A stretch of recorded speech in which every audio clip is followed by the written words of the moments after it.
আল্লাহ যদি ভাবেন আমাদের ক্ষমতায় পাঠানো উচিত, কারণ সূরা বাকারার লাস্টের আয়াতে বলছে আল্লাহ এমন কোনো ভার আমার উপর দিবেন না যে ভার আমি বহন করতে পারবো না।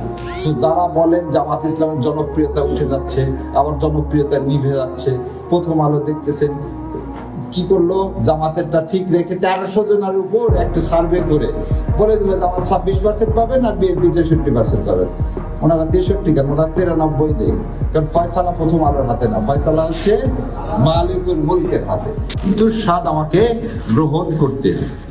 এখন সব মৃত্যু কি এক সমান? আল্লাহ সুবহানাহু ওয়া তাআলা কোরআনে কি বলতেছে? যারা জিহাদ করলেন আর যারা ঘরে বসে থাকলেন তাদেরকে একই রকম সমান মর্যাদা দেওয়া হবে? আল্লাহ বললেন না। এই ছবির এই ভাইয়েরা আল্লাহ ওনাদেরকে জান্নাত নসিব করুক, ওনাদের শহীদ হিসেবে কবুল করুন। এই জন্য আমরা কি করব? We feel proud. কেন? যখন একজন শহীদকে জিজ্ঞাসা করা হবে তুমি কি চাও আমার কাছে, সে বলবে আমি আবার দুনিয়াতে যে আমার শহীদ হতে চাই। তাহলে এই যে মর্যাদা, এই মর্যাদা কিন্তু আমার আপনার সবাইকে চাইলেই পাওয়া যায় না। এই কথাটা কি কারণে বললাম? আপনারা এমন একটা শহীদি কাফেলার অংশ, আল্লাহ আপনাদেরকে সবাইকে এমন একটা কাফেলায় সংযুক্ত করছে যে কাফেলার দুনিয়া এবং আখেরাতে কোনো জায়গায় লস বলে কিছু নেই। দুনিয়া এবং আখেরাতে লস বলে কিছু নেই। আমরা এমন যদি ব্যবসার চিন্তা করি তাহলে এমন একটা ব্যবসা করি দুনিয়াতেও আমরা কি হচ্ছি, আল্লাহ সম্মানিত করবেন।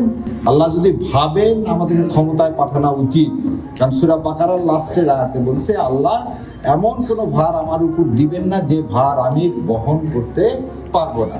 তো যারা বলেন জামাত ইসলামের জনপ্রিয়তা উঠে যাচ্ছে, আবার জনপ্রিয়তা নিভে যাচ্ছে, প্রথম আলো দেখতেছেন কি করলো, জামাতেরটা ঠিক রেখে 1300 জনের উপর একটা সার্ভে করে বলে দিল জামাত 26% পাবেন আর বিএনপি 63% পাবেন।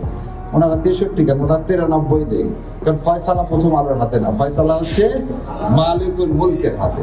তো মালিকুল মুলক যদি ভাবে যে জামাতে ইসলাম আজকে উপযুক্ত এবং জামাত ইসলাম ইনশাল্লাহ এদেশ চালাতে সক্ষম, তাহলে অবশ্যই নিয়ে যাবে। এবং পৃথিবী কেন, আসমান জমিনে কারো শক্তি নেই আমাদেরকে এই মিজানকে কি করা, আটকায় রাখা। কারণ হাসরের মাঝে একমাত্র মিজানই থাকবে, ওখানে ধানের শীষও থাকবে না, নৌকাও থাকবে না, লাঙ্গলও থাকবে না। তো আমরা এমন একটা প্রতীক নিয়ে কাজ করি যেটা দুনিয়া এবং আখিরাত দুই জায়গাতেই উপকারী। দ্বিতীয় একটা কথা বলি, অনেকে আমাকে টক শুনিয়া বলে আপনি খুব জোরে জোরে কথা বলেন, চিল্লায় কথা বলেন, রাগ করেন। 17 বছর মিথ্যা শুনতে শুনতে কান দুইটায় ধাপা পড়ে গেছে। ধাপা পড়া বোঝে আমাদের নর্থ বেঙ্গলের লোক বলে যে অনেক সময় কানে উপরে যখন উঠবেন দেখবেন কান বন্ধ হয়ে যায়। তা আমাদের কান বন্ধ হয়ে গেছে। আর যাদের যাদের কান খোলা ছিল তারা ছিল হচ্ছে আয়নাঘর। আজকে যারা এই বাংলাদেশের জমিনে যে মানুষগুলো আছে এই মানুষগুলোর কানে ধাপা আছে, এখন ধাপা পড়া লোক হলে জোরে কথা বলতে হয়, নাহলে তার কানের মধ্যে সেটা প্রবেশ করানো খুব কঠিন হয়ে যায়। সেই জন্যই আল্লাহ সুবহানাহু ওয়া তাআলার কাছে আমি সবসময় দোয়া করি রব্বি ইশরাহ লি সাদরি ওয়াসসির লি আমরি ওয়াহলুল উকদাতাম মিন লিসানি ইয়াফকাহু কাওলি। আমার কণ্ঠকে ইসলামের জন্য এমন করে দাও যে ওই কানের ছিদ্রবার ভেদ না, ওই কান পর্যন্ত যেন পৌঁছায় যায়। ছিদ্রবার ভেদ করে দিলে তো ঠসা হয়ে যাবে। সো ওই পর্যন্ত পৌঁছায় দেয় যাতে আল্লাহ এই জমিনে ইসলামকে কায়েম করে। আর একটা জিনিস আপনাদের সবাইকে সবার মাঝে, আওয়ামী লীগের ভোট বলে কিছু নেই, মুসলিম লীগের ভোট বলে কিছু নেই। আমরা একটা ভোটের রাজনীতিতে আমরা বিশ্বাস করি না। আমরা কিসে বিশ্বাস করি? ক্ষমতার মালিক, সার্বভৌম ক্ষমতার মালিককে মালিকুল মুলক কে আল্লাহ সুবহানাহু ওয়া তাআলা। আর সূরা আল ইমরানে কি বলতেছেন? আমি যাকে ইচ্ছা তাকে ক্ষমতা দিব, যাকে ইচ্ছা তার কাছ থেকে ক্ষমতা কেড়ে নেব। আমরা কি 24 সালে জানতাম শেখ হাসিনা এইভাবে পালায় যাবে? সত্য কথা কি, আমরা কেউ জানতাম না। গত 15 বছর জামাত বিএনপি সবাই মিলে আন্দোলন করছি, একটা বালির ট্রাক পর্যন্ত সরাতে পারিনি। আর আল্লাহর ইচ্ছায় আল্লাহ এমন মাঠ তৈরি করে দিলেন যে পৃথিবীর ইতিহাসে সমস্ত সংসদ সদস্য, মন্ত্রী, মসজিদের খতিব পর্যন্ত দেশ ছেড়ে পালায় যায়। তাহলে আল্লাহ কি করতে পারেন? তার উদাহরণ আল্লাহ সব সময় দিচ্ছেন। কিভাবে দিচ্ছেন? নূহ আলাইহিস সালামের সময় দিচ্ছেন, আল্লাহ কাছে লূত আলাইহিস সালামের সময় দিচ্ছেন। তো আমি আর এইগুলো উদাহরণ দিলাম না। সো আল্লাহ আমাদেরকে কবুল করুক এবং এই দেশে ইসলামের শাসন ব্যবস্থা কায়েমের জন্য আর কি কোনো বিকল্প আছে? নাই। সো বিকল্প যদি না থাকে তাহলে আপনাকে এটাকে গ্রহণ করতে হবে। যারা আমাদের সমালোচনা করে তাদের কাছেও আমার আহ্বান, ভাই বিকল্প তাহলে আপনি তৈরি করেন, করে ইসলাম কায়েম করেন। যদি না মনে হয় জামাত ইসলাম ভালো, ঠিক আছে, আপনি করে ইসলাম কায়েম করেন। আর যদি না করতে পারেন তাহলে জামাত ইসলামকে ভোট দান করেন, কারণ আপনার উপর এটা ফরজে কিফায়া ইসলাম কায়েম করা।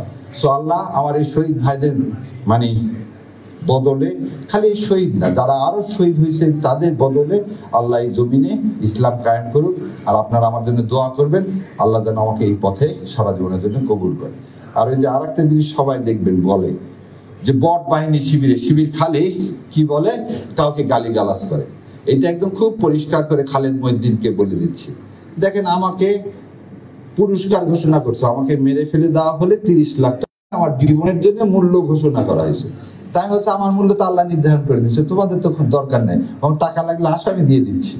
সো এই জিনিসটাই যে বট বাহিনী, এগুলো আমাদের জন্য এটা থাকবে। যারা ইসলামকে এখন সবসময় মনে রাখতে হবে, যে যে অ্যাঙ্গেলে কথা বলুক, সবার একটা সমস্যা আছে। আমি এক টক শোতে বলছিলাম, ইসলামের নাম শুনলে আপনাদের ওদের চুলকায়, আর উনি খুব খেপে গিয়েছিলেন যে চুলকায় শব্দটা ওইভাবে বলা উচিত হয়নি।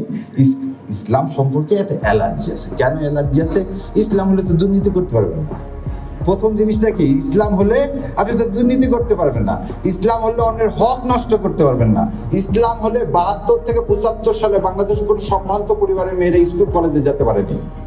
আর ইসলাম প্রতিষ্ঠা হলে একটা মেয়ে রাত 12টা হোক 1টা হোক যখন যাবে, আমাদের কোনো বোনের দিকে কেউ ফিরেও তাকাবে না।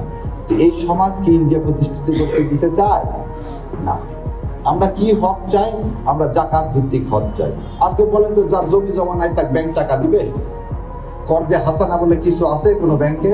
নাই। আর জাকাত ভিত্তিক সমাজ হলে যার নাই তাকে টাকা দেওয়া হবে, যার টাকা আছে তারপর ডবল টাকা নেওয়া হবে। এই তো ইসলাম। তো যার টাকা আলাদা কি করবেন? ওই প্রথম আলোকে ইউজ করবেন যাতে ইসলাম কায়েম না হয়। সো আল্লাহ এটা আমাদেরকে বোঝার তৌফিক দেখ, আমাদেরকে কবুল করুক, বাংলার জমিনে ইসলাম কায়েম হোক। আসসালামু আলাইকুম রহমতুল্লাহ বারাকাতুহু।